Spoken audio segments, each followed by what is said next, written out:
कि हम तोहरा प्रीतिया में दिल के दुनिया लुटा दिले बानी कि जा बेवफा तू तो शादी करता अब पगली के जीवन बर्बादी करता कि पानी मजबूर तू बुझेलू ना कि पानी मजबूर तू बुझेलू ना आ झूठ कहलू कि आजादी करता जा बेवफा तू तो शादी करता अब पगली के जीवन बर्बादी करता। ये गाना रिलीज हो गया भाई यूट्यूब पे, पगली के जीवन आप लोग जाएं और सुनिए, बहुत प्यारा गाना बा। का मिलल तारा कार्ड हाथ में धरा के नारे नारे नारे नारे नारे कि हमके झूठे बुझतारू बेवफा मजबूरी सब जाने खुदा कि रुक रुक के अब सांस चलत बा अगम में तहरा मरतानी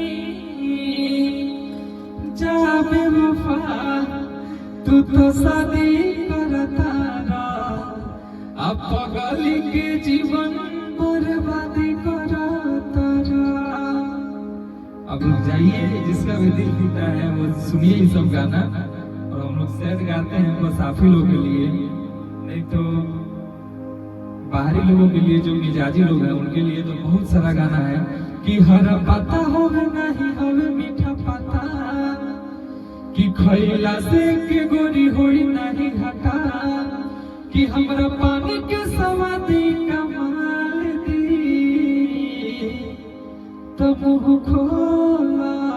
बहुत प्यारा गाना भाई, सब मिजाजी लोग कि बैक मारे ले अकबो करंट मारे ले ई लड़की हिया हाई वोल्टेज वाली करेंट मारे ले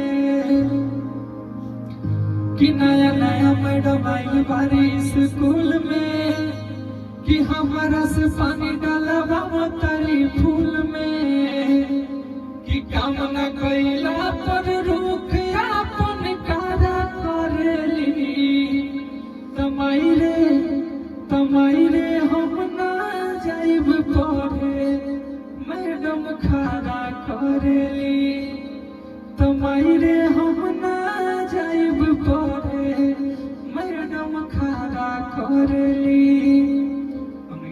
हाथ में गावल जाला अजीत भैया गइले भी बनी होके अरे जुलिया नाचले जुलिया का मांगेले कि आए हाय आ जुलिया नाचले जुलिया का मांगेले त जुलिया बॉर्डर पर के फौजी भतार मांगेले।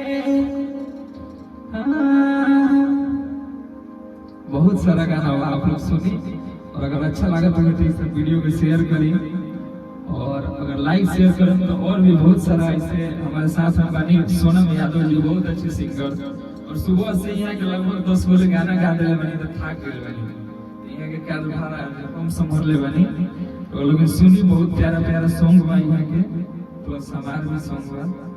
आप लोग अपना प्यार आशीर्वाद दीजिए, इस वीडियो को खूब शेयर कीजिए कि मोहब्बत कर गई अखिया न धड़कन के खबर लागल कि रुतबा के असर। गाना बुलाता नहीं ठीक बा, कोनो बात नहीं, गाना के काटल जी। अरे कौन गाना बा? बस इतना ही काफी होगा। आप लोग खूब शेयर करें और अगर वीडियो अच्छा व्यू जाए तो फिर से अपलोड करें। नमस्कार, प्रणाम, जय जय।